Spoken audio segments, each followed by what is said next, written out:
Meu nome é João Fernando Monteiro Ferreira, sou médico assistente do INCOR, atual primeiro secretário da Sociedade de Cardiologia do Estado de São Paulo. No INCOR eu trabalho na unidade de coronariopatia crônica e vou ter o privilégio, a oportunidade de um bate-papo com vocês sobre a doença coronária crônica.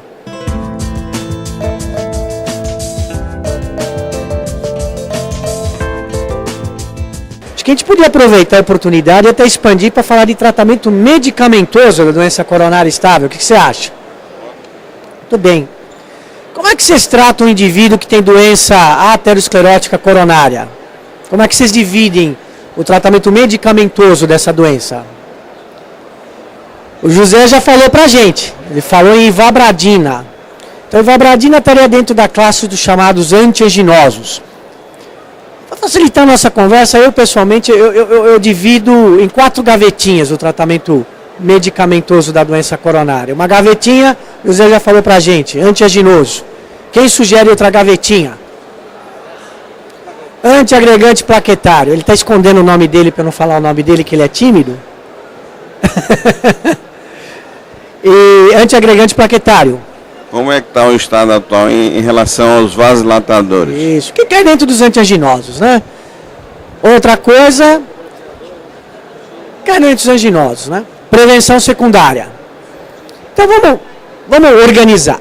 Antiagregantes plaquetários, a droga de primeira linha, o ácido acetilsalicílico, em doentes com contraindicação, algum tiopiridínico, tipo clopidogrel, tipo ticlodipino, mas usado é o clopidogrel. São drogas que sabidamente mudam o prognóstico, a mortalidade desses doentes. Então são drogas classe 1 de indicação. Tem aterosclerose coronária, tem que ganhar antiagregante plaquetário. Aí tem a segunda gaveta desse tratamento, que é a prevenção secundária. Está gordo, emagrece, fuma, para de fumar, é sedentário, faz exercício, está estressado, relaxa, é diabético, controla o diabetes, é hipertenso, controla a hipertensão, não é isso? Tem colesterol alto, abaixa o colesterol. Todas essas atitudes também comprovadamente mudam o prognóstico, mudam a evolução. Então também tem aterosclerose coronária, AS e prevenção secundária está plenamente indicada. Tem uma outra gaveta, tem a quarta gavetinha, eu vou pular a terceira de propósito, que seria a pergunta: IECA e estatina para todos? Que indicar IECA para o coronariano hipertenso está muito fácil. Coronariano diabético com disfunção ventricular também está muito fácil. E aquele indivíduo que tem a documentação da aterosclerose coronária, não tem diabetes, não tem disfunção ventricular e você não tem dificuldade no controle da pressão. Então existem já vários estudos falando em proteção vascular do uso de IECA, alguns estudos também já com BRA, e a conclusão é que sim, tem aterosclerose coronária, dê IECA ou BRA para esse indivíduo em termos de proteção vascular. Estatina para todos, estaria dentro da mesma gavetinha. O indivíduo que tem aterosclerose coronária e tem um LDL alto, é muito fácil saber que tem que dar uma estatina para ele, com uma meta de LDL mais baixo possível, mínimo de 100, idealmente em torno de 70, é o que a gente discute atualmente. E de repente aquele indivíduo que se descobre ter aterosclerose coronária, ele tem um LDL de 100, 99. A princípio também esse indivíduo merece estatina, talvez esse indivíduo, se com esse LDL já tem aterosclerose, é o que vai se beneficiar de LDLs mais baixos, a estatina, tanto por ação hipolipemiante, como outras possíveis ações anti-inflamatórias, por exemplo, vai trazer proteção para esse indivíduo. E agora a gente chega à pergunta de José Alves, que é a gavetinha dos antianginosos. Que classes de antianginosos vocês lembram? O Zeuli, nome difícil, né? Já falou, beta-bloqueador. O Zé Alves já falou, vasodilatadores propriamente ditos, do tipo bloqueador de canal de cálcio e nitrato. Esses são os 3 antianginosos clássicos que nós conhecemos, que todos nós já prescrevemos em algum momento na nossa vida. Algum desses antianginosos muda a mortalidade do paciente com doença coronária estável? Nenhum. Nenhum. Mas como? E o beta-bloqueador? Na verdade, o que nós temos de redução de mortalidade com o uso de beta-bloqueador é principalmente no infarto agudo do miocárdio. E alguns doentes, claro que todo mundo que infarta vira crônico, que você teve um infarto, medicou com beta-bloqueador e manteve, foi melhor do que aqueles que ficaram sem beta-bloqueador. Mas assim, um grande estudo mostrando que beta-bloqueador diminui mortalidade em doença coronária estável, não existe. O que existe, na verdade, em relação a esses medicamentos é que todos eles melhoram a tolerância ao esforço no indivíduo com angina. Todos eles diminuem carga isquêmica. Apesar disso, as recomendações ainda colocam que o beta-bloqueador é uma droga classe 1, principalmente em indivíduos sintomáticos. Então, se você tem um indivíduo com sintomas de angina, apesar de ter essas 3 opções de antianginosos, e todos eles de melhorarem a tolerância ao esforço, o beta-bloqueador seria preferencial. E se eu não melhorei a angina do meu doente, ele continua sintomático mesmo com beta-bloqueador? Eu passo para um segundo passo, ou eu ajusto a dose desse medicamento, ou associo um medicamento, que pode ser o bloqueador de canal de cálcio ou nitrato. Se o indivíduo é hipertenso, dar o bloqueador de canal de cálcio, que também vai baixar a pressão, que é um determinante de isquemia, parece algo muito razoável. Se ele não é hipertenso, entre as duas drogas, vira a sua experiência, a sua preferência. Bem, tudo isso que a gente falou, na verdade, é o que a gente tinha até alguns anos. Aí o Zé perguntou da tal da ivabradina. Então existem outras 2 classes de antianginosos mais recentes. Um antianginoso metabólico, que é a trimetazidina, que diminui a atividade mitocondrial, diminui o consumo de oxigênio pela célula e daí teria então essa sua ação anti-isquêmica, antianginosa. Mais uma vez é uma droga que não mostrou benefício em termos de mortalidade. Mostrou benefício em termos de qualidade de vida, melhora de tolerância ao esforço no paciente anginoso.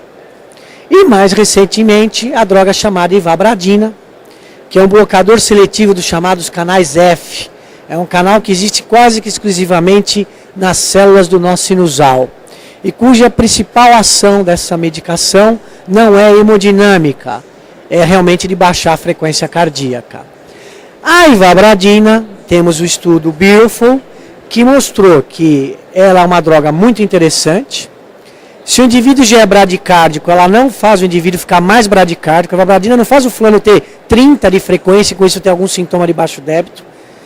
Na verdade, ela faz o indivíduo com frequências maiores baixar até um nível em torno de 50, 60. E se o indivíduo já está nesse nível, não cai abaixo disso.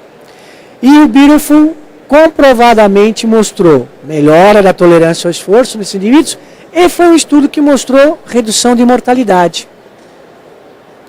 Então, se nós formos pegar, isso é uma força de reevidência, que ainda não está com força de recomendação. Então, se a gente for ver o que existe hoje de recomendação, a Sociedade Brasileira, a recomendação de 2004, ano que vem nós devemos estar atualizando essa recomendação. Mas pegar a recomendação americana e europeia, que são mais recentes, elas têm algumas diferenças. A europeia, por assim dizer, contempla todos esses medicamentos. Ele diz, comece como monoterapia, beta-bloqueador, se necessário, associe algum desses outros medicamentos, nitrato, bloqueador de cálcio, trimetazidina. E somente naqueles indivíduos que você não consegue baixar a frequência, a ivabradina, nesse momento, na diretriz europeia, está lá embaixo, como um terceiro passo. Não vou me surpreender se na nossa diretriz, no próximo ano, o grupo de estudo, a próxima diretriz europeia, pegar a ivabradina e jogar um andar acima. Nós temos uma experiência lá no Instituto do Coração, em uso inicialmente em protocolos de estudo, que nós participamos desses protocolos, e atualmente em medicação de alguns dos nossos doentes, com muito bons resultados e tolerabilidade da ivabradina. Então, sim, é uma droga que eu tenho certeza que vai aumentar a posição dela em termos de indicação.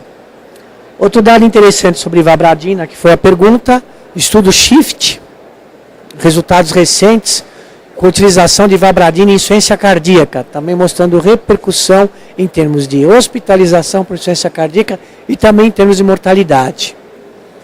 Então talvez essa seja aquela resposta que a gente tem de antigamente, precisamos beta-bloquear o doente, ele precisa ficar com 60 de frequência para ficar protegido, e a gente sempre, parece que sim, e realmente nós temos indicações que indivíduos com frequência cardíaca mais baixa, na vigência de doença coronária, acabam tendo uma mortalidade menor.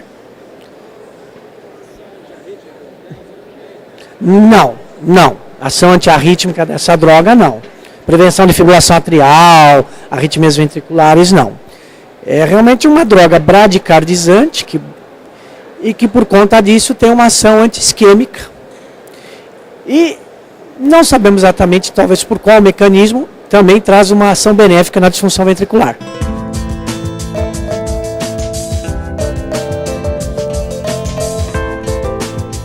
Muito bem. O cilostazol é uma droga muito interessante, né? O cilostazol, no fim, ele acaba também fazendo um bloqueio, e dentro de suas ações, fazendo um bloqueio de agregação plaquetária via ADP. Então, o cilostazol é uma droga que tem ação a nível plaqueta, bloqueando a agregação, ativa a adesividade, ativação e agregação plaquetária por bloqueio via o ciclo do ADP, muito parecido com o clopidogrel, né? Tem ação a nível de células musculares, que leva a ação vasodilatadora, por isso que ele melhora a claudicação intermitente, a isquemia periférica, por isso que um dos efeitos colaterais é cefaleia, é exatamente por sua ação vasodilatadora, e tem descrição até de alguma ação antipleomórfica, que existe essa descrição também. Essa é uma pergunta interessante. O cilostazol, então, sendo uma droga antiplaquetária, no final das contas, e vasodilatadora, parece muito interessante eu pensar em utilizá-la não só ou exclusivamente em doença vascular periférica, mas também penso em utilizá-la na doença coronária. Existem alguns estudos, principalmente com associação com AS. Na verdade, em termos de evento, nenhum estudo mostrou que a associação do cilostazol ao AS faz com que você previna eventos aterotrombóticos agudos. Não existe. E você associando essas drogas como drogas antiplaquetárias, potencialmente aumenta o risco de sangramento, mas que também nesses estudos não foram importantes. Dessa forma, você neste momento pensar no cilostazol como droga antianginosa ou anti-isquêmica, ou como droga de primeira linha antiplaquetária, não. Mas no indivíduo que ganhou principalmente por doença vascular obstrutiva periférica, parece que soma algum efeito protetor, sem um grande comprometimento de risco de sangramentos maiores. Mas a princípio a gente utiliza realmente quando o indivíduo tem o sintoma de doença vascular obstrutiva periférica e fazemos a associação sem medo. Hoje, numa mesa, por coincidência, conversando com um colega de Santa Catarina, ele comentou que a sensação clínica dele é que aqueles indivíduos que, por motivo de claudicação intermitente, ele associou ao cilostazol e eles têm também o sintoma da angina, que de uma forma geral a sensação é que esses doentes também melhoraram da angina. Então esse efeito deve existir, mas não tem com força a ponto de você indicar que isso já seria uma conduta de primeira linha. A pergunta foi, por quanto tempo eu mantenho o clopidogrel no paciente que ganhou stent? Então, essa pergunta é muito boa. Na verdade, quando teoricamente eu não preciso mais de dupla antiagregação plaquetária? Quando o stent estiver endotelizado. No final das contas é isso. Porque a hora que esse stent está endotelizado, você não precisa mais de dupla antiagregação plaquetária. Qual é a única forma atualmente de eu detectar que o stent está endotelizado ou não? Ultrassom coronária. Seria um método invasivo. Então, isso do ponto de vista prático, corriqueiro, acaba sendo nada aplicado. E isso, quando começou a ter o problema de trombose mais tardia com os stents medicamentosos, que nunca foi pensado, se você for ver os estudos, eles dizem que stents medicamentosos, stents recobertos, com 6 meses, nos estudos iniciais, eles repetiam o cateterismo e passavam ultrassom para descartar a restenose. E tinha lá no apêndice, percebemos que o stent não está endotelizado. E esse é o indivíduo que, suspendendo a dupla antiagregação plaquetária, a trombose. Então a pergunta é, quando suspender? Quando o stent está endotelizado. Quanto tempo demora para endotelizar um stent? Stent metálico, a partir do primeiro mês, uma boa parte está endotelizado. Stents farmacológicos, metade não estão endotelizados com 6 meses. Uma boa parte estão com 9 meses, a maioria com 1 ano. Então, o que diz a recomendação atual? A recomendação atual diz assim, stent metálico, mínimo de 1 mês, máximo de 1 ano. Então, de repente, aquele indivíduo que você tem pressa de fazer uma indicação de uma cirurgia não cardíaca, de algum procedimento, e ele tem um stent metálico, você não precisa esperar 1 ano para ele poder fazer aquela cirurgia. A partir de 1 mês, você já tem uma boa segurança para fazer isso. Então, stent metálico de 1 mês a 1 ano, você vai manter. Stent medicamentoso mínimo de 1 ano. Não existe um máximo. Aí é uma discussão. Existem colegas que dizem que esse indivíduo deve receber para sempre. Existem indivíduos... Não temos como nós prever esse indivíduo. Vamos dizer que a trombose muito tardia, aquela a partir de 1 ano, não é um fenômeno tão frequente. Então, se você ponderar que você vai manter pelo menos 1 ano, o dupla antiagregação plaquetária está de bom tamanho. E você vai somar mais um dado. Qual é o risco de sangramento desse indivíduo? Se ele tem um risco de sangramento muito grande, você, de repente, stent metálico, você encurta o tempo, mínimo de 1 mês, máximo de 1 ano. Se é um stent medicamentoso, você espera 1 ano para tirar a antiagregação plaquetária, com medo do risco de sangramento. Então, digamos que essa é a atitude mais equilibrada no momento em relação à dupla antiagregação plaquetária e stents.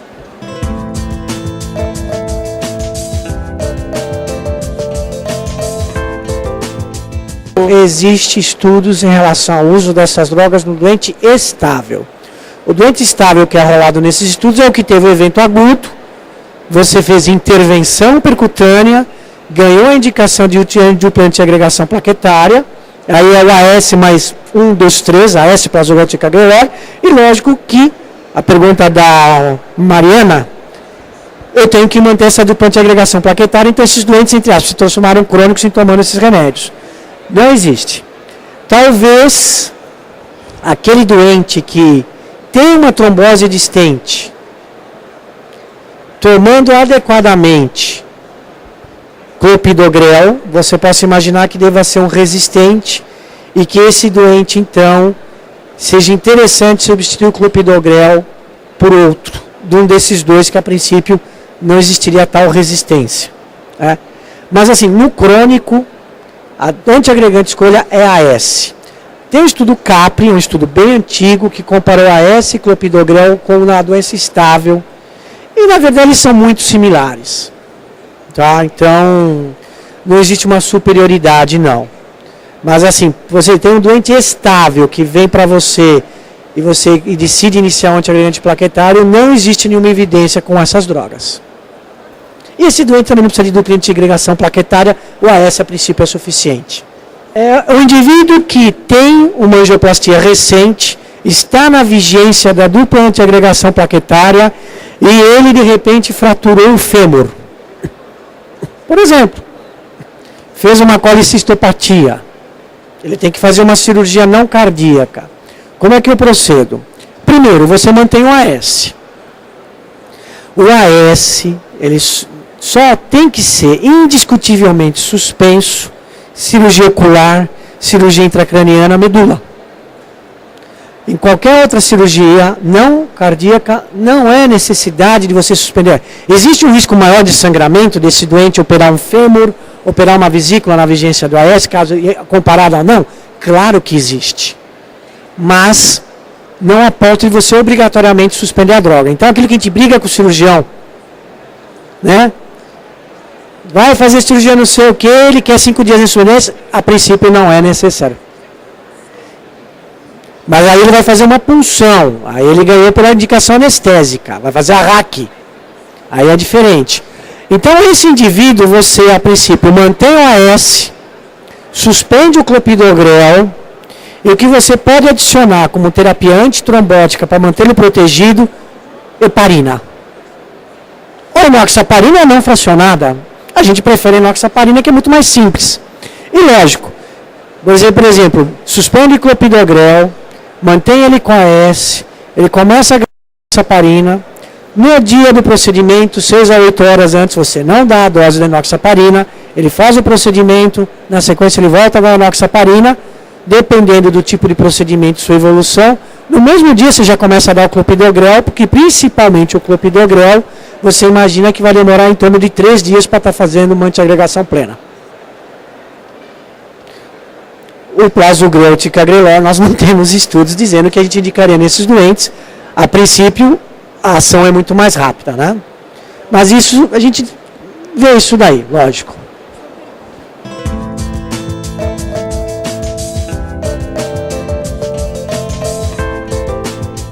A gente teve uma meia surpresa aí recentemente. Assim, todo paciente com doença coronária, com ou sem disfunção, merece tratamento medicamentoso otimizado. Se ele tem disfunção ventricular, indiscutivelmente ele merece tratamento medicamentoso otimizado.